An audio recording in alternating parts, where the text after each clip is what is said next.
Ladies and gentlemen, we will start this session, and in order not to waste time, we're going to swap ourselves, or swap the presentation between ourselves so we can get multiple perspectives of what is going on. For those of you who were in the previous ULF session, this is more of a concrete example of one of the projects that's being conducted within a much larger national initiative, which is designed to promote practice-led teaching in schools with the explicit intent of enhancing school operation and connecting teachers and researchers, as we say in Swedish, in any case, i ögonhöjd, that we are on the same level, so nobody is superior to the other.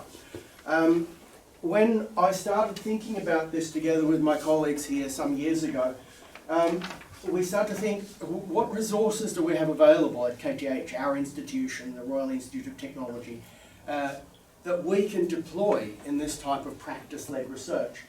And so we have a number of fundamental resources that are part of the entire system. We have our own special thing, the House of Science, Vetenskapens hus, which is a meeting place between the school world, in some sense, of the university, where students are coming, about 2,000 school classes a year, to experience experiments and to interact with researchers and PhD students in the STEM disciplines. We have this part we wanted to develop very much, that with educational providers, school owners, the regions of Sweden, we want to establish a much stronger connection so that our research improves in its relevance and helps to build a strong evidence base for school innovation and development. We thought of doing this as part of a sort of research and innovation pedagogical discussion cycle that centres around a number of small-scale studies that can be carried out either by individual student teachers or individual student teachers in collaboration with our teachers or with teachers from the schools. Then, of course, we have our research staff and our students who are conducting research theses at the end of their master's degree. We have a double degree, an engineering and education double degree, so we have 5 years of education here where these students in the last 2 years at least have the opportunity to write a thesis that is based in the school environment, looking at some practical problem in the school environment. And so we're very, very interested in developing this platform for participatory-based research, where research design and methodological support is a shared concern, where we together try to establish the research agendas, set the topics for these thesis students to work on, feed back the results of this research into the individual schools, and create networks that help to bridge between the academy and school practice. And this is something that's proved challenging, I think, in many countries. There's a tendency for educational research to be philosophically or theoretically driven. I'm a phenomeноgraphist, so I'm going to do phenomenographic research in a particular context, study particular context in a school. And so then the school becomes the object of study rather than a participatory partner in the study itself. And that's what we're trying to perhaps avoid. But, so this is sort of the vision, the original vision. Cecilia's going to tell you more about how we now implement that vision in practice. Thank so, you, Cecilia. So I'll try to describe the K-ULF model. And we have 3 meeting places. 3 groups working with the strategic group, working with the education management and the scientific management. So this is the KTH academia. And here we have the municipalities taking part in this project. And then we have a school management group to involve the school management with all the lines in the school. And here we have the school management and the project management that meet together and inform these overarching themes. What are we going to study? And it's these questions from the schools. What do they want to study? And from that we make up this research plan. And here we have the didactical working group. Most of us are in that group. Yeah. And we meet every second Monday morning and we discuss and what what questions do we have, how do we work with the students, what's happening in the classroom, and you're going to hear some example of that.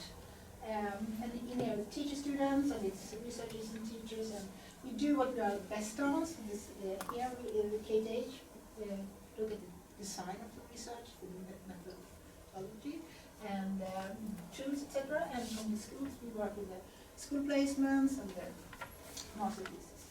And these results then are fed back into, so we have to take care of the result we found in this practitioner research we were doing. So that is how we work in the model, and then I want to ask Eva, why as a municipality, why are you joining this project? Yeah, why did Haninge join this project? Well, I can go on and talk about that for hours, but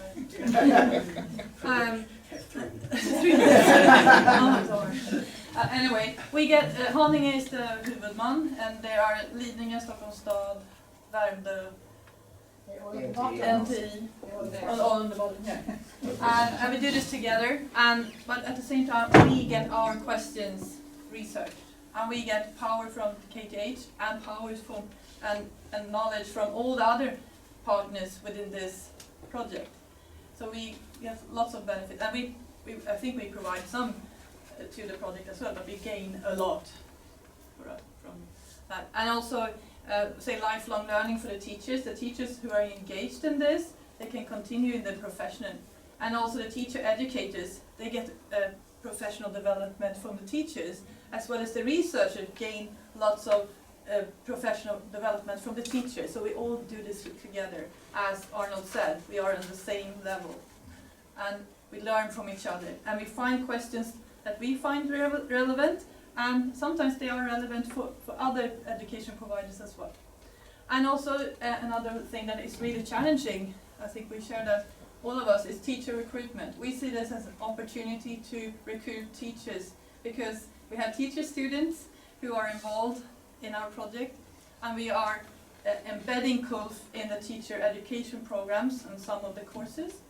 And for now here at this school, we have I think 25 KTH students, STEM students, who are doing their teaching practicum, VFU, here. First year we had 1, and now we have 25. There aren't that many, so but most of them tend to happen to do their teacher placement here. And well, I only had 3 minutes, right? No, but I would like to hand over to Elin. No, to Sissi first. Yes, I think so. Yeah, I'll give you back the floor. Yes, because as you heard, we work with the teacher education, and here are the courses where each course is involved. Is the school placement. We have 3 school placement courses, 1 in year 1, 3 and 4, and then we have the master thesis course in year 5, during which they run for half one semester. And it's in the program Master of Science in Engineering and Education, as Anna said, they get the double degree. So why do we involve the school placements in this research, practitioner research? Well, the students, when they are out in the schools doing their school placement, they do a lot of observations, because they do reflections on tasks, and then we thought that this is a good opportunity for looking at questions that has been lifted in the cultural environment, to observe and to gather data. So these students can gather data, which can then be analyzed within this group, or by maybe other students making their master thesis, etc. So it's a good way to gather information, what's happening in the classroom. And we have, as I said, 3 courses, VFU courses, and I'll shortly describe them in the next slides. So the first course is in the first year, they do not actually gather any data, but they are presented to this project and how we exemplify the research perspective, so they get in the right thinking mode, and they get information about K-ULF and what it is, how it works, and this practice-based research. The second school placement course. It's quite special. It's about experiments and informal learning, and it takes place in 2 places. It's at the Skapens at KTH and Tomfits, so it's informal learning environments. And during 4 years, from 2020 to now, we have done observations during that course. So it's we have been doing observation both at the Skapens as of science, in the classrooms and online due to the pandemic. So we got 3 different environments. We have had a few interviews with teachers, but it's mainly observations. And the focus of these observations is on communication. How are they communicating when they are online, in real life? What concepts are they using? Who in the group, who is talking? And what roles do they have? And how do they talk? So it's quite interesting. And one major focus has been the protocol in itself. How do you make a protocol that can be used by different people, like teachers or researchers, the BFU supervisors, and students, and they should use the same kind of protocol. So that has been a focus of this school placement course. And the last course is the long school placement, and I have just a couple of examples how it can be involved in K-ULF. One example is that a student during this second school placement course, they developed a hands-on activity using microbits. And then when the student went on to this third school placement course, he or she could use that together with the teacher and developing a school plan, a course plan, and then the student was expert in this microbit and this activity, and the teacher was the didactics expert. So it was an interchange of knowledge between this mutual learning. Another way to use this is to, during the master's thesis, the students they do 2 parts. They investigate something and they produce something because of it's a double exam. And usually they produce a teaching instructional plan. And that teaching instructional plan can be used in this school placement course. So they actually use it and test it and develop it even further. So, I'm handing over to Elin. I'm Elin. And I am Arda. And we are both teachers, but we also have a part of our job as math developers in Värmdö kommun. And in Värmdö kommun, we gather all teachers to do the marking of national tests. And one of the things that we saw in mathematics that students failed to develop in all levels actually were problem solving. And what we did, we had a collegial learning workshop with the teachers from preschool to 5th grade that we present combining problem solving, the bar model, with a 4-step template. And the teachers were very positive to the models and thought they worked well in their respective classes. So yes, but that the teachers are happy and feel content is not enough to prove that the method or the concept actually get the result. So that's why we got help from K-ULF to make a study of this.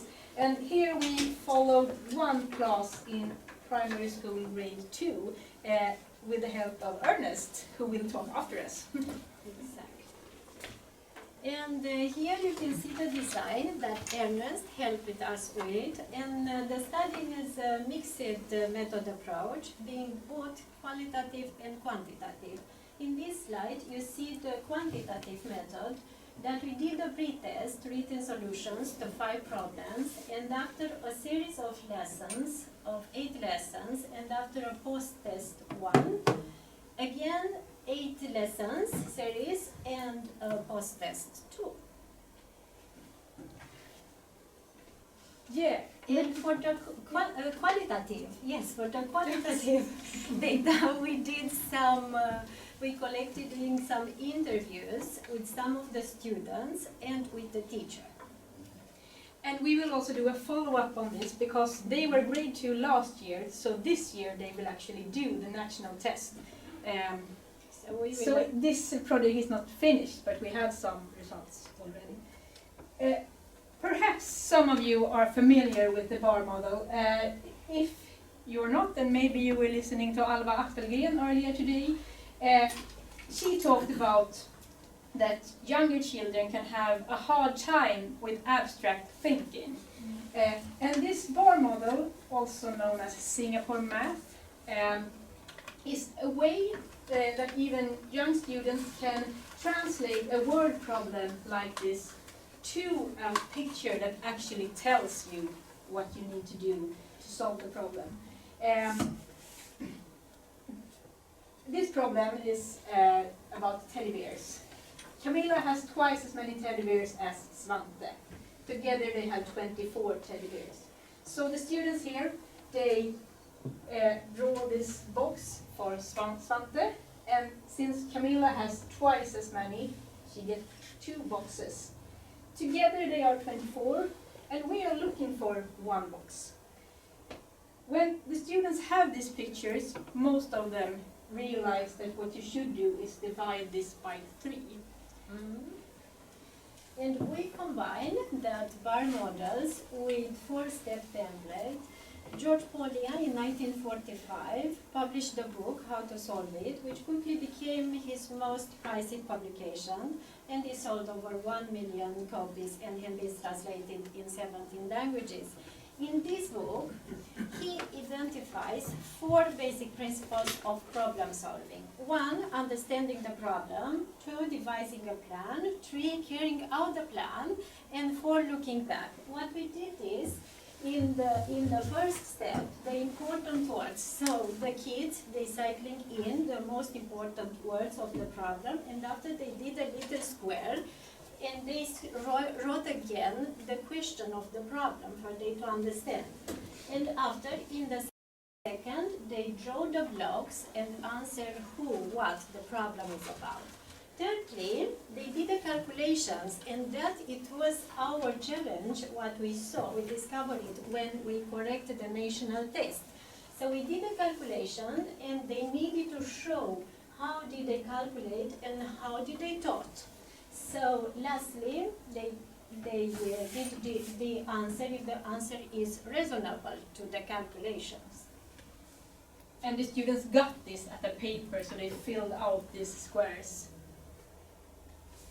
Yeah, here we see our quantitative results.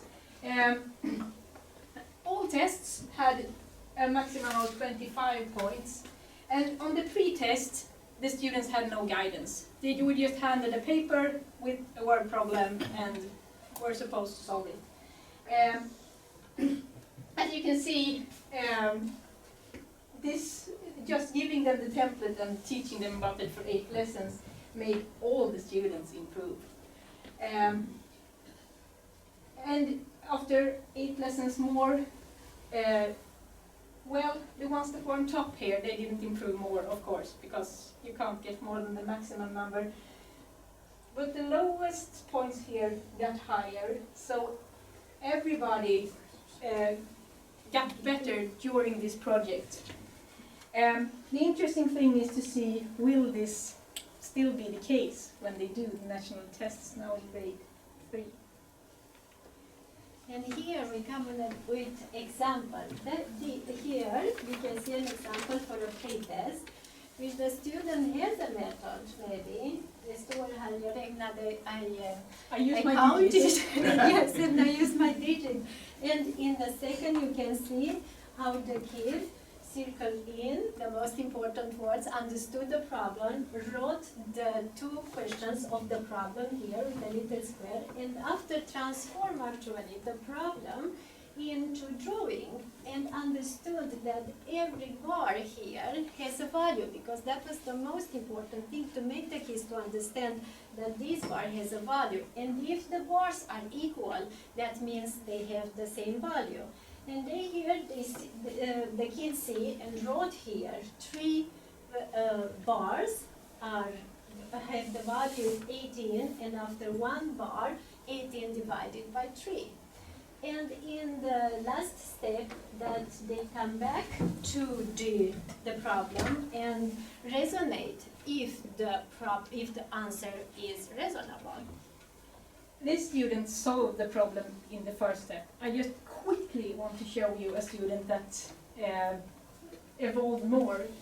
This student did not manage to solve the problem the first time.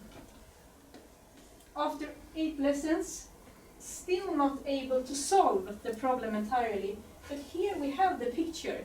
The student has at least the right picture now and knows what we are looking for.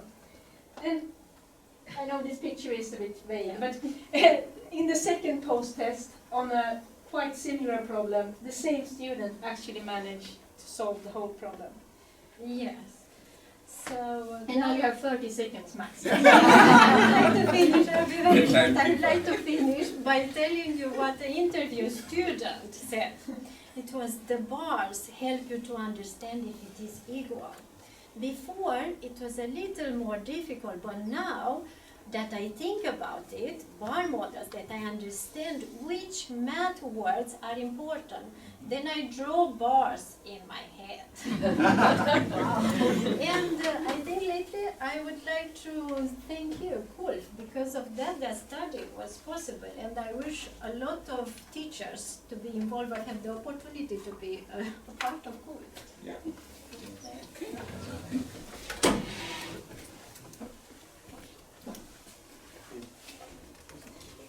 Yeah.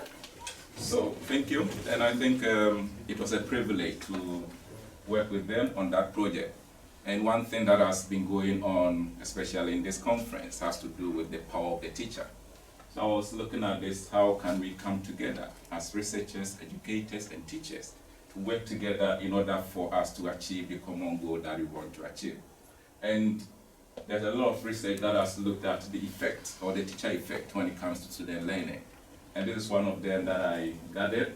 I realized about 73% of what actually goes on in the classroom actually comes from the teacher. So which means we as researchers, or we as educators, cannot always tell the teachers, go and do this. So how can we work together with them, or collaborate together, and then develop this community of practice? And that is something that I'm interested in working with Ellen and Raluca. So from the presentation that we've looked at or we've listened so far, saying teaching is one of the most difficult jobs on this earth. So now, or before, the teacher was seen as, or classroom this way was seen as a teacher-centered, where you are seen as the formal authority or the expert or the personal model. Now we're moving on to a learner-centered, where you are being called a facilitator. I don't understand what it means by to be a facilitator. You are a personal model, you are a delegator, you are a coach, and then you are a guide. And now they've taken us to another level. So you are not just a facilitator, you are a group dynamics expert, you are a curriculum expert. Everything about you is an expert. So how can you do this alone? You have about 30 students in your class with different ideologies, different perspectives, trying to learn different ways. How can you satisfy all these people? You cannot do it alone unless we come together to develop this community of practice, whereby we learn from each other, from the research perspective, from the educator's perspective, and then from the teacher's perspective, so that we can build that kind of future or that kind of classroom that we want to build for our students. Thank you. I think I didn't spend more than 4 minutes. I was checking the time for me. About master thesis work. Some of the Mondays where we meet students that are in the beginning of doing their work. And we have an interesting time when we discuss how can we help and what do we need to get research. So here in this slide are four examples of thesis work. The first was about digital writing with digital pen, and That was in 2020, the first one. Later we had the students experience online teaching in mathematics, and after that we had the planning for de-ritualization and teaching with GeoGebra. And I think the first one with the digital pen, I really wanted to get that researched. And also in the third one about GeoGebra, this was something I wanted to see studied. And all the time on the way here, I waited for someone to take the fourth thing here, early warning systems for students failing a course. We have a lot of data generated in our school. I work at Stockholm Science and Innovation School. So we wanted to do something in learning analytics, and finally we got this master thesis work, and really interesting results. And I'm going to present a bit more information about. These are only titles, so what impact did they have, those works? The first one, actually the result was you have to practice with the students to use the digital pen, otherwise it will be cognitive overload. But if they are familiar with the tools, then they can write it on the computer screen and it's not affecting their problem solving ability. So we got to see quite simple recommendations and follow them. And now we can say that it's quite a normal thing for students to use the pen if they want to. And I think about 20% use the digital pen, writing everything in math. So it's a combination. We still use pen and paper, but those who want to use digital tools, they can do it. So this had an impact on what we do in school, how we teach, and how we use the digital tools.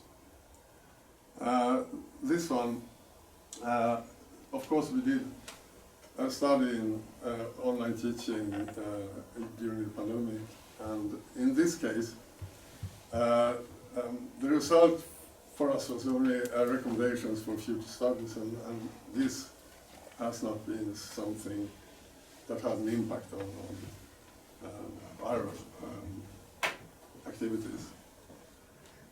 Next one. This was really interesting because we made it in different, multiple steps. This using GeoGebra in teaching, it started with the students making interviews with me and a colleague and two colleagues here at Fredrika Bremer, and after that they presented the teacher guide and got input from us again. But after that, we had a document that we could use together with a few students the coming year. So they used this product from the master thesis work. And we also evaluated this a bit. So this work builds on previous work, and this is something that is really interesting in K-ULF, where we can put more and more research on top of each other and build knowledge in this way. The early warning system wasn't perfect, but it was a ground, and we wanted to see if we could get more out of this topic. And now I'm going into some work that is not finished yet, but still gives an example of what we are doing, trying to learn more about. And it has become more about programming didactics later. So we have first one teaching programming in the technology course in Teknik 1, where students haven't had a programming course yet, and we still teach them to program. So we wanted to have this looked into. And then we had the question, is reading disabilities a hindrance in mathematical problem solving? The students were disappointed because they couldn't see any correlation there, and that's a good result. And then we were happy to have a follow-up with regression analysis for early warning systems. So now we have 2 works in the same specific area. And also, just recently they made their studies in using ChatGPT in learning programming concepts. They did this last week. So we haven't defined the results on this, but it's still a good picture of what we can have a researcher looked into. And this is very much my perspective, because I can talk about I've been involved in some way in all of this. And if you put it together differently, all these 8 works, you can see that 3 of them is in the field of digital technology use in school. We have 2 works after in learning analytics, and we hope to get more done in this field. And then upcoming is programming didactics. Probably we'll see more of that also in the future. So to summarize this about the master thesis works, 8 works in 3 years, from all of them involving my school. But there are more works as well. There is an exponential growth in number of master theses in K-ULF. Started with 1, then we got a few more. Now we had 10 groups this spring, I think. So it's really growing. And it often involves more than one school. Nearly all of them I talked about. We did studies on students in more than one school. Not all of them, but I think it shows that this is anchored in what we want to look into, like ChatGPT and programming. It was really nice to get this looked into so quickly. And it really is developing our school, I think.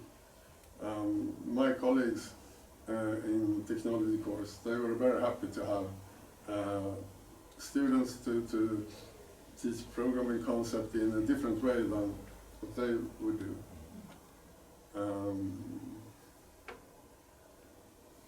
And this is research that builds on previous work. And this is very much the K-ULF model.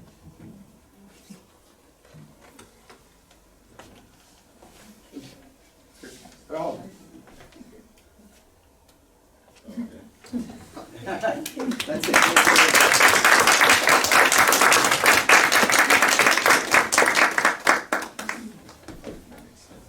Har ni några frågor? Questions, sorry. Yeah? So 2 questions.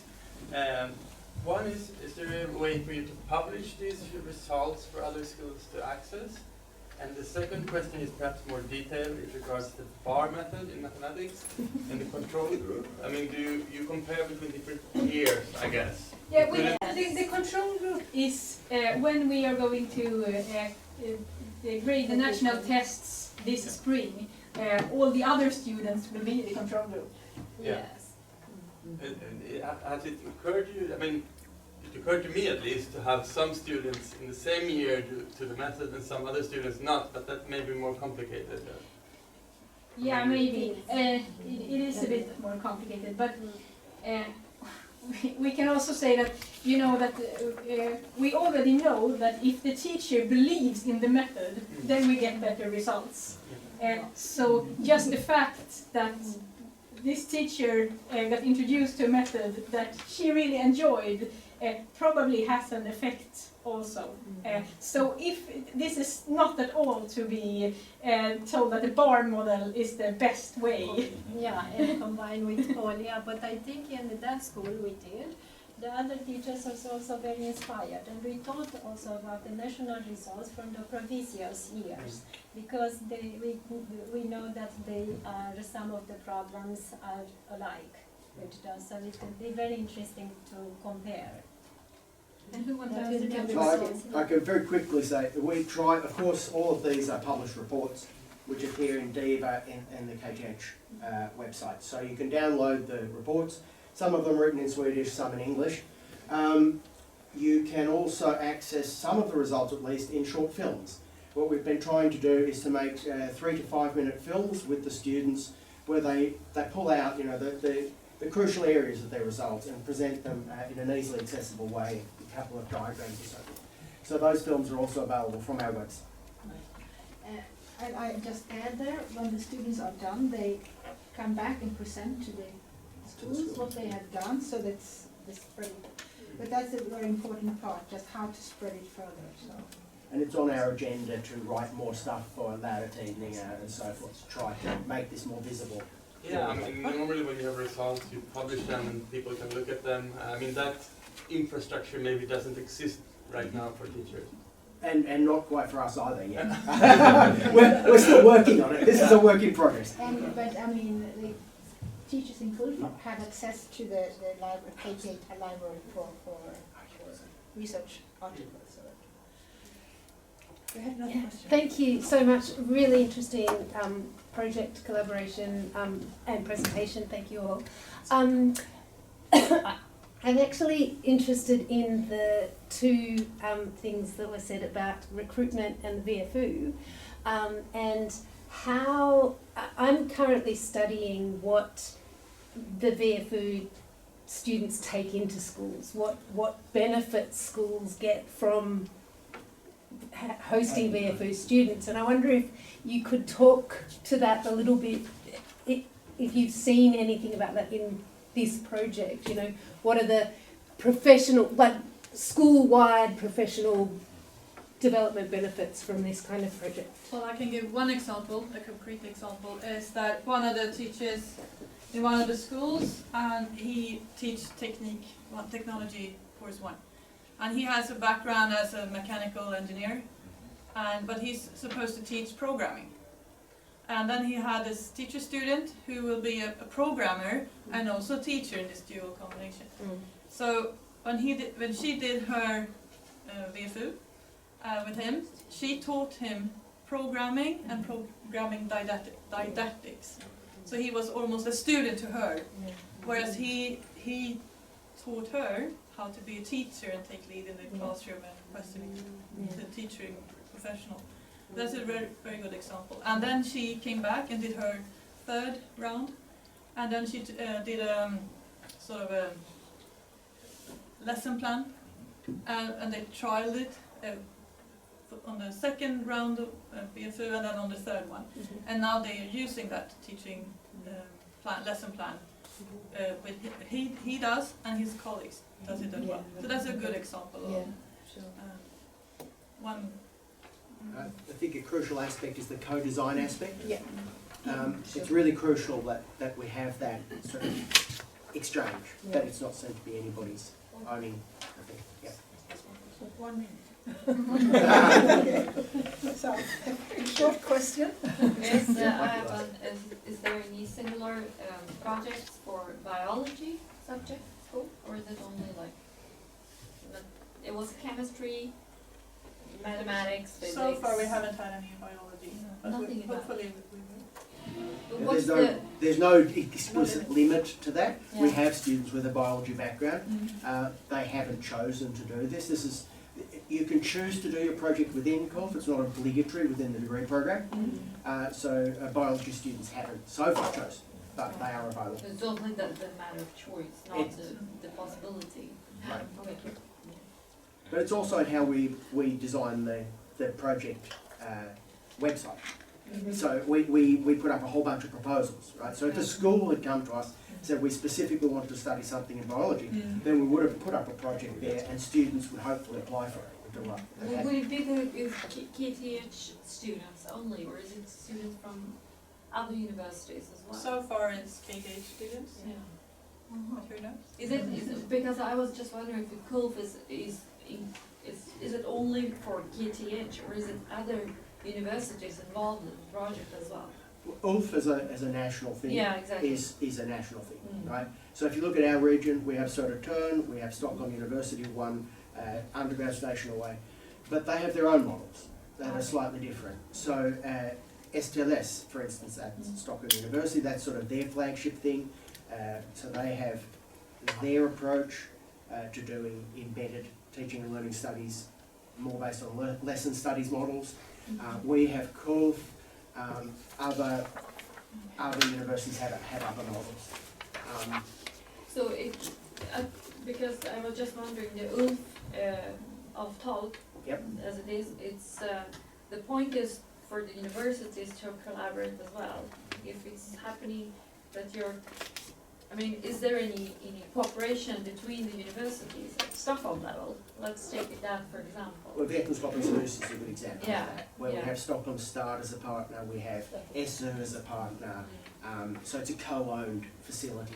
And they're in the steering committee, where the steering committee chair is a professor from Stockholm University, and so therefore we're actively engaged in dialogue about how the SU can get much more value out of Vetenskapens hus, Yeah. and also learn more about and use some of these models themselves. Mm. So yeah, these collaborations are emerging, but it takes time, and universities are a little bit silo organisations, sort of our competitive, even if we're supposed to collaborate, we sort of also are competing, there's research money there. Yeah, I know. Students and blah blah blah. One of the supervisors for one of the theses, she works at Stockholm University, so Yeah, she's right. on the picture. And now the time is up. I'll take it.